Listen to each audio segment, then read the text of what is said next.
Good morning, everybody. It's nice to see you guys. It's a rainy day here at Camp Vermont, New England. So it's nice to see some of you guys seem to be in sunny places. Hope you're having a good summer. We're gonna jump right in because Daf Yomi is both a marathon and a sprint. As you guys know, if you're regular attenders of this session, to try to give you the highlights of a week of Daf Yomi in 30 minutes is a little bit of a challenge, but we're going to do the best that we can. I'm going to share with you a few thoughts and texts that come from the week of Daf Yomi that we're in. So some from the days that just happened and a little from what's coming ahead. And at the end, we'll make some room for questions about either things we mentioned today or other questions you might have about Daf Yomi. And terrific. I see people still coming in. I see a lot of familiar faces. It's fun. Hi, people that I know. All right, I'm going to share my screen a little bit in 1 second. But first, we're in the middle, but maybe the third quarter of Masechet Sukkah.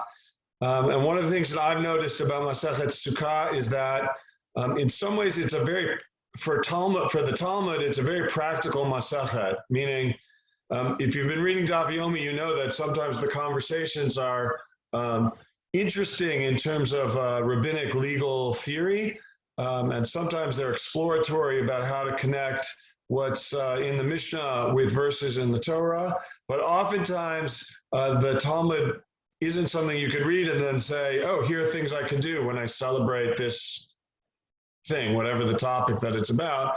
I'm finding Masechet Sukkah to have many segments that have practical applications that relate much more directly to what we do with Sukkot. And given that Sukkot is just around the corner, it's been fun to read it at this time of year. And some of the things we're going to touch on today are things that really do have applicability to practice in our day-to-day lives. All right, so I am now going to share my screen and we'll jump into the first text. There we go. Julie, can you just confirm for me that we're sharing okay? All right, I got a thumbs up from Julie. All right, so we're going to start with a Mishnah that was on page 39 that talks about the sabbatical year and the purchasing of lulav and etrog. So the Mishnah says, in the case of one who purchases a lulav from another who is an Am Haaretz, and for the rabbis, an Am Haaretz means someone who's not expert in Jewish law during the sabbatical year, the seller gives him an etrog along with the lulav as a gift, as he is not permitted to purchase the etrog during the sabbatical year. So this is a technical piece of Jewish law that has to do with the sabbatical year, which we will jump into much more later in the Daf Yomi cycle. But just like every 7 days we get rest for Shabbat, every 7 years the land of Eretz Yisrael gets rest from agriculture. And there are limits to what one can do during the sabbatical year in terms of both growing crops and harvesting crops. Most things that grow on their own you can eat but not sell, so there becomes an issue with selling an etrog, which is a fruit from a tree, and you can't sell an etrog that you harvest during a sabbatical year. So the Mishnah suggests when you buy a lulav, the etrog is, buy a lulav, get an etrog free, and that's sort of the approach that the Mishnah wants to take. The small snippet of Gemara about this Mishnah that I brought for us is a practical and economic issue that the Gemara raises, where the Gemara raises the question, well, what if the seller doesn't want to give an etrog as a gift? What's the law? What's the halacha? What should you do? Etrogim, our produce, there's a cost to them. The seller of the lulav and etrog has to make some profit. So what if he doesn't want to give the gift? And the Gemara says, well, how do you arrange this purchase? Well, Rav Huna comes in and says you incorporate the cost of the etrog into the price of the lulav. So in many years, you would buy a lulav and etrog set, I don't know, $40, $60. You might want the $85 set, whatever it is. In the sabbatical year, you buy the lulav and not the etrog, but what the Gemara is suggesting is the price can be what the price would be for the full set, but the intention of the buyer and seller is a transaction about the lulav, and the etrog is like a free gift because you're allowed to gift the etrog. A practical economic decision, and that allows the sellers of lulav and etrog still to make their profit. And maybe the rabbis here are creating a legal fiction to let the economics go on and the laws of sabbatical, the laws of the sabbatical year to continue. All right, that's text number one. We jump quickly to a new Mishnah. One that will echo other Mishnayot we've seen together over the past couple of years. Originally, says the Mishnah, during the temple era, the lulav was taken, right? We shook the lulav in the temple for 7 days, but in the rest of the country outside the temple just for 1 day. Once upon a time, the mitzvah of lulav was just 1 day, the first day of Sukkot for Jews around the world, but in the temple, we shook the lulav all 7 days.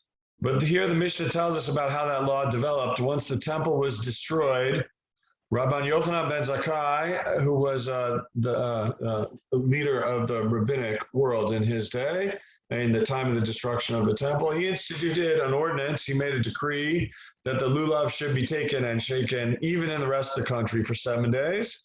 Why? In commemoration for the temple, Zecher LaMikdash. There are other things we do, Zecher LaMikdash. A colleague of mine wrote for the Daily Dose this week about referring us to the Hillel sandwich of maror, matzah, and charoset that we have at the Seder is also Zecher LaMikdash. And the Gemara has a long conversation about this, about why we might do something Zecher LaMikdash. Because you might remember, oftentimes the Gemara reminds us we're not allowed to add to mitzvot. And here, Rabbi Yochanan ben Zakkai is saying there's a mitzvah, lulav, for 1 day, and we're going to make it for 7 days for everybody. He has a justification for that, right, to commemorate, right, a memory of the temple, which we no longer have. And it was probably a practical and educational thing that he did that took Judaism from the temple and made Judaism more for the home and synagogue, which we needed post-destruction. But it's a change that the Mishnah shows us, and we today still practice that. The lulav is shaken, not on Shabbat, but the rest of the days of Sukkot in the community. All right, moving quickly through the week. Next, also very practical. Here's a practical one about fulfilling the obligation of lulav. On the first day, which we know from the previous Mishnah is like the original mitzvah for everybody, but on the first day of Sukkot, you have to fulfill the mitzvah of lulav with your own lulav, right? The Mishnah says a person does not fulfill his obligation to take the lulav on the first day of the festival of Sukkot with the lulav of another, but on the rest of the days he can. And this comes from the biblical verse. Hang on, let me just speak. Oh no, I didn't bring the verse. Hang on. Right, it says in the Torah, "Ulakachtem," right? You shall take, saying we should each take a lulav, meaning the lulav should be yours. But we have a practical issue here, right? Lots of people buy lulav and etrogame. They can be expensive. Not every family can afford a lulav and etrog, and not everyone is able to buy, or you might be traveling and not be able to travel with a lulav and etrog. So you might wind up somewhere in Shon, you don't have your own. So what do you do on the first day of Sukkot if you don't have a lulav and etrog? And the Gemara helps us out, because the Gemara says the sages taught, a person does not fulfill his obligation on the first day of the festival with the lulav and other, unless it was given to him as a full-fledged gift. So if I have a lulav and my friend Julie does not, I can give my lulav to Julie as a gift. And if it's a true gift, then Julie can use my lulav as hers on Sukkot. That leads to maybe another problem. Like, I bought a lulav and I like it. I picked it out myself in the store. And while I want Julie to fulfill the mitzvah of lulav, and I gift her my lulav for that, I might really want it back. So how can you give a full-fledged gift if you really want it back? And the Gemara gives us a fun story. I like it as a fun story. They say there's an incident involving Rabban Gamliel and Rabbi Yeshua and Rabbi Elazar ben Azariah and Rabbi Akiva, who were traveling on a ship during the festival of Sukkot, and only Rabban Gamliel had a lulav, which he bought for 1,000 zuz. So we don't know exactly the economics of 1,000 zuz, but that's a lot. That's an expensive lulav and etrog. Right, we know in Chad Gadya, right, you can buy a goat for 2 zuzim. So you can, for 1,000 zuzim, that's 500 goats, if the Chad Gadya economic principle translates here. So it's an expensive lulav that Rabban Gamliel has. And what did he do? Rabban Gamliel took it and fulfilled his obligation with it.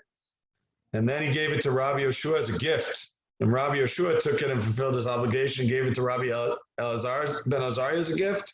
And he in turn gave it to Rabbi Akiva as a gift. And Rabbi Akiva took it and fulfilled his obligation, gave it to Rabban Gamliel, and returned it to Rabban Gamliel. So here we see the rabbis maybe on a Mediterranean cruise, or maybe they're traveling somewhere for Sukkot, and they share the lulav. Rabban Gamliel shares his very expensive lulav with his colleagues so they can all fulfill their obligation. And here's what the Gemara notes about this story. While I scroll up. The Gemara says, why do I need to say that Rabbi Akiva returned the lulav to Rabban Gamliel? And the answer is, right, the crux of the story is that each sage fulfilled the obligation with the same lulav after receiving it as a gift. And the Gemara explains, by including this detail, the Tana, the person who shared the story, teaches us another matter, meaning that the gift can be given on condition that it be returned and still be considered a full-fledged gift.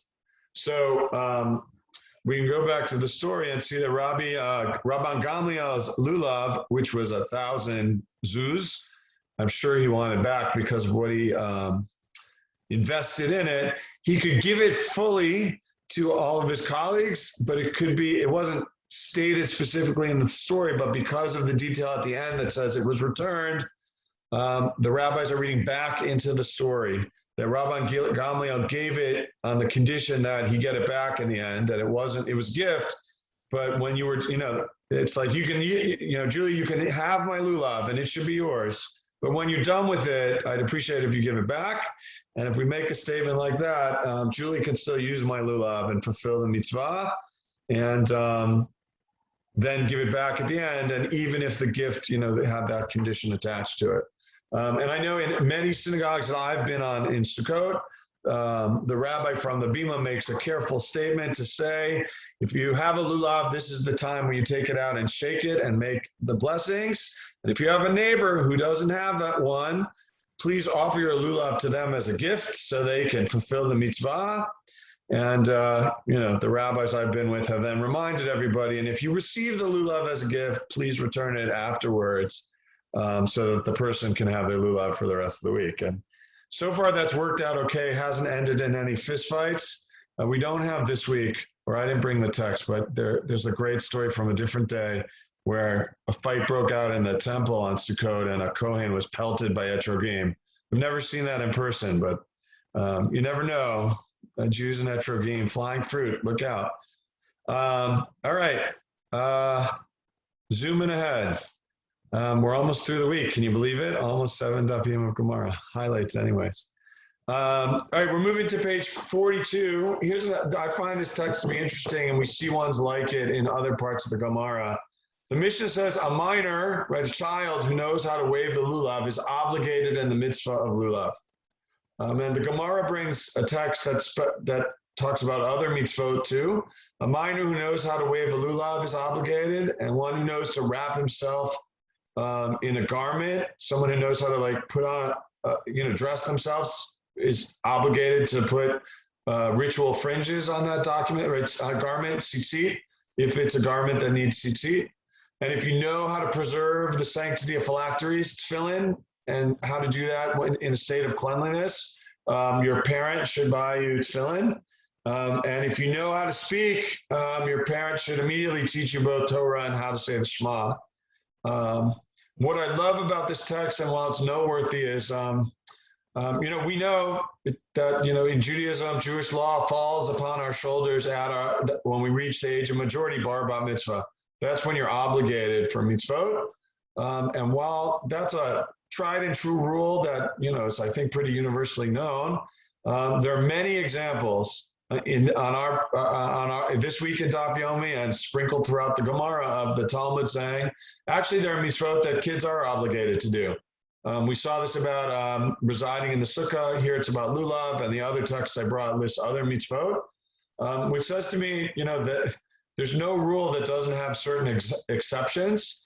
And the notion that, Judaism is an obligation for adults, that's true, but when possible, we put those obligations on children who know how to do it. And when you reach a certain maturity, you can take on an adult obligation. And as a lifelong Jewish educator who works a lot with kids and adults, first I know I've learned some of the best Torah from 7-year-olds who just have a great eye for the text and creative midrash.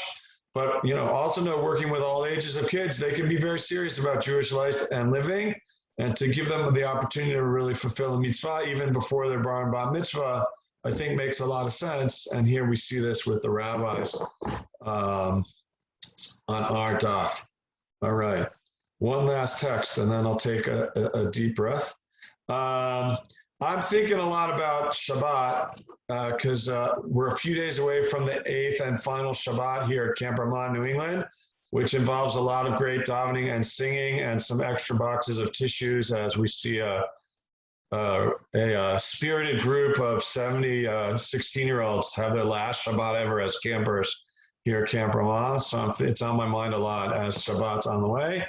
And while I don't have so far to travel for this Shabbat, there's some good advice about traveling and Shabbat coming on page 44. Avihu said in the name of Rabbi Elazar ben Sadok, a person should not walk on Shabbat eves, right on Friday, more than the distance of 3 parsangs. A parsang is a Persian unit of distance that, depending on which internet site or academic site you look at, 3 parsangs is give or take about 10 miles. So Avihu said in the name of Elazar ben Sadok, you shouldn't travel so much the day before Shabbat. And there are all kinds of stories about, why, saying like if you spend too much time traveling, you might not be able to prepare for Shabbat. Oh, I cut out the name. There's an incident that happened with me as Rav Kahana. I forgot to copy his name, my apologies, where he traveled a long distance to reach his home on Friday, and when he got there, he didn't even find a small fried fish, meaning the cupboard and the fridge was empty, and he got stuck coming home on Shabbat, too close to Shabbat, with not enough food to prepare to be ready for Shabbat. Just good advice as we start preparing for Shabbat. Make sure to take the time to prepare, and when you can, travel Thursday night. I had a nervous Friday afternoon once in the Paris airport, waiting for a Delta flight from Atlanta to arrive so we could all go together to Israel. And as the Atlanta flight was not arriving, I got more and more nervous. And, we were flying more than 3 parsangs, but luckily we got to Israel in time and I made it home for Shabbat. But you can get nervous. And so as we enter the holiday season, where I hope the world will be safe enough that we'll be traveling to be with families, make travel plans that account for thunderstorms over O'Hare Airport so that you can get to where you're going for Shabbat and still help to make the kugel or the gefilte fish. And that, my friends, in a nutshell, is a peek at this week's Daf Yomi. I'm sad to have left out an equal number of fun texts and some less fun texts, but there we go. A quick sprint through these 20 minutes. So I'm going to pause and see if anybody has a question about this or anything else on the pages. And I don't know, Julie, I see some things in the chat already. I don't know if you've been following, if you can help me find. There were a couple of questions in the chat. One is, what is the basis of shaking the lulav in addition to the assertion?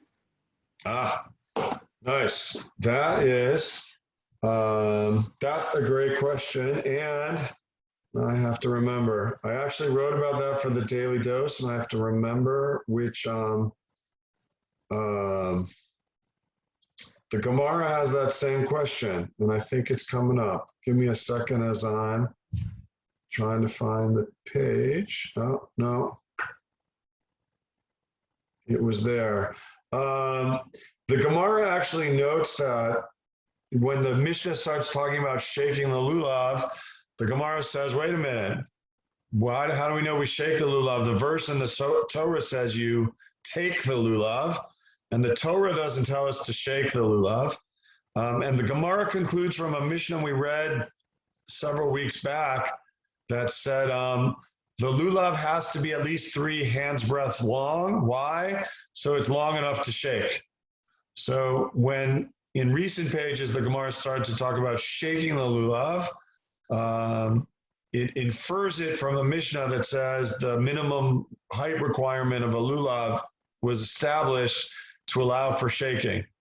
And that's where the Gemara says the source is. And if you notice in that, there's not a biblical source, and it's really an inference. We did have a Mishnah a few pages ago that identifies which verses during Hallel we're supposed to shake the lulav for. And that was in a Mishnah we read a few days ago. But it seems, as best as I can glean from the Gemara, that shaking the lulav was a tradition that was in the rabbinic world, whether or not they had a verse to connect it to. And it's stuck with us to this day. And it's one of those verses that it's a strong tradition, but its connection to the biblical verses that detail our practices is thinner. I would say the religious anthropologists might look to all kinds of other religions that also have shaking of palm branches as part of their tradition. And many have speculated about potential agricultural and or pagan and or superstitious origins to our shaking of different species in the time of the fall harvest, and at the beginning of the rainy season in Eretz Israel, that some of this practice might have origins outside of Judaism that got brought in and co-opted and became a Jewish thing. There was Anybody a question. else?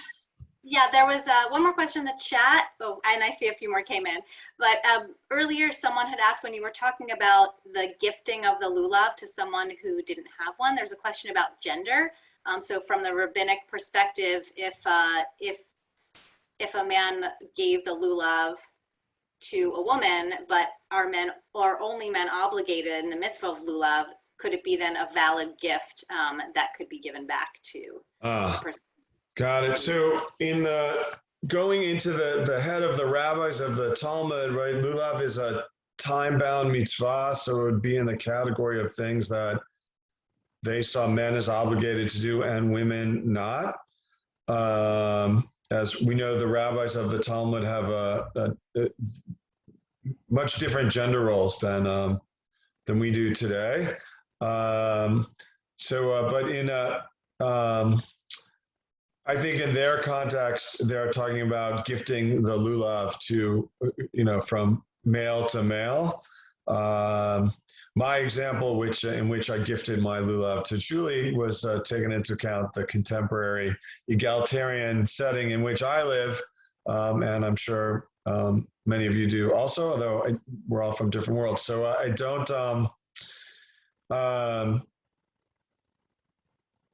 I would say for the rabbis, I think they're talking about a male practice of gifting the lulav and the rules of, I would imagine a lulav in a household is the property of the household. So if the household owns it, like other members of the household, if children or women or others who live in the household were to shake the lulav of the household, it would count as being part of the household. In our day and age, and at least my approach as a very frum egalitarian, I would love for us to look at these mitzvot with the holidays as equally obligatory for all citizens of our community, regardless of their gender identity and or expression. Okay, thank you. Carol has a question. Carol, go ahead. Do you want to unmute yourself? Thank you, Rabbi, for your review. It's fascinating. You covered so much. One daf that has been on my mind this week, and you covered it, so I hope you can help me a bit, is the one about minors, and if they're capable of doing this or that, then they should fulfill the mitzvah. And I am also an educator, and like you, have learned some of the jewels of the human condition from very, very young people. But I wonder if the Talmud, either in this Masechet or anywhere else, acknowledges what I consider the sanctity of childhood, and the whole idea that we don't add to mitzvot. Was there any voice in that discussion that said, hey, that yes, they can do that. They've had great teachers and parents, but they're children. Let them be children now. That's my question. Thank you. Oh, I love that question, because I do, I think about that a lot, especially, let children be children, give them the time to be children and live in that world.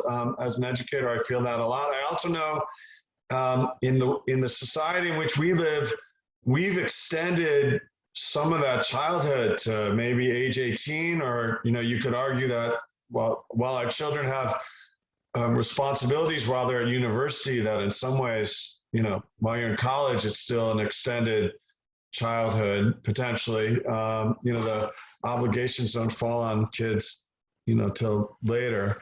And I had a conversation with someone this summer thinking about the difference, the gap between like physical maturity and, cultural maturity has shifted in a different direction in our society now that, a gift of the modern world or maybe the first world, maybe this is a first world issue though, is that, we extend childhood much further, even into Jewish adulthood, that, children at their bar mitzvah are still children societally here in our culture when they take on the mitzvot of Jewish adulthood. And, people are sometimes interested in talking about that gap. The rabbis talk a lot about, I think childhood was definitely shorter for them because at 13 or 12 for girls in the rabbinic system, it wasn't just that they became adults Jewishly and they had their bar mitzvah, like marriage soon followed, in the teenage years, and adult responsibilities for work and in the household started much earlier. So the rabbis had a much shorter vision of what childhood was. And the notion that starting around, 8, 9, 10, as you got to acquire more skills, that you should begin to practice mitzvot, appears in lots of places of the Talmud. I know many more texts about rabbis in the Talmud talking about, latching on to kids who show promise and affinity for Jewish life and learning Torah, than what was behind the spirit of your question, that we should, let children be children as long as possible. And I think that's a product of their age and what society looked like. I bet we could comb through the text, though. I don't have a text that comes to mind, but I bet we could comb through the text and find some good statements that echo with what you just, the sentiment of what you presented, Carol. So thank you for that. And I'll read 2 source questions. You could take whatever you want. I know we're reaching time. Wasn't there some biblical source that described trees singing in joy, and shaking the lulav was supposed to connect us to that? And then another fun question, as Lori said, given a walk in any city of Israel is quite an educational experience based on the names of the streets. I'm curious to know if there's a relationship between the bus company Egged and the Egged bundling discussed here. Oh. All right, to the first question, briefly, I remember that passage a little bit about the trees dancing. I actually love the imagery in Hallel also about the mountains dancing, right? Nature dancing. And I could see the dancing trees feels like shaking of the lulav. I'd have to go back and look at that to see if that connection was there. But whoever called that out, that was great. So Lori, I love your question. Hi, Lori. It's fun to see you. Say hi to your family. I actually don't know where Egged in Israel comes from. I might have to turn to Rabbi Google for that. I feel like Egged is a Rashi Tevot, like is an acronym for something that has to do more with transportation. But Wouldn't it be great if that is? It's a great question. I'd want to Google that. I leave you to Rabbi Google to find that out. But I love that question. I would say too. Sorry. Sorry, it could be. I think it was formed by a merger of a bunch of smaller bus companies. So maybe like the bundling of those bus companies. Oh, it's together. like the Igud of, yeah. But it might be that's great. I have my friend Yehuda Gubani is here at Camp Ramah. He would know for sure, but he's off with kids running a program. So that's interesting though. I wonder. That's a nice. It is a nice connection. I would say this Sukkot is a great time to be in Israel when we're in a world where it's easier to travel. Like it's just like Hanukkah also, where there are candles burning in the doorways of buildings all over. Seeing like just Sukkot and Lulavim and Etrogim and all the fall produce, like there's a way in which Sukkot feels like it fits right into the seasons and the weather in Israel. And if you have the opportunity to go one day, you should go. I highly recommend it. Do we have time for one more question? I have time. You're the. Okay, thank you so much. Shuts off. Mona Fishbane? Yeah, I just contacted Rabbi Google. And Oh, it's really actually quite interesting. It was created in 1933 through the merger of several smaller companies. The Nice. name Eged, i.e. union, so Laura, you're onto something, was given to the cooperative by the Israeli poet Chaim Nachman Bialik. ooh, So I think that's a great question. that's good. Good to Even see if you, I Lord. didn't have time, I'm glad I stayed because that was a gem, Mona. Thank you. Nice. That Bialik named Eged. That's a good trivia question.